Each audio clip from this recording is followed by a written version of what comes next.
বিস্ফোরক বিজেপি সাংসদ অনন্ত মহারাজ। এসআইআর হলে কোচবিহারে এই 50% নামই বাদ। কোচবিহারে অনুপ্রবেশ বড় সমস্যা হবে বলে মন্তব্য অনন্ত মহারাজের। বিজেপি সাংসদ অনন্ত মহারাজ তিনি বলছেন, এসআইআর হলে কোচবিহারের 50% নামই বাদ যাবে।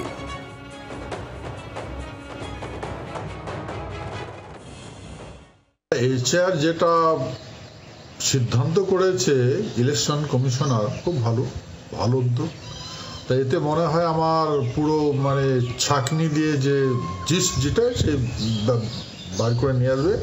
ভোটার তো বহুত আছে, এটা তো একদম সত্য কথা, কিন্তু এই ভুয়ো ভোটারদের আর রিফাইন করলে বেরিয়ে যাবে সব, সেই জন্য তো এসআইআর হচ্ছে।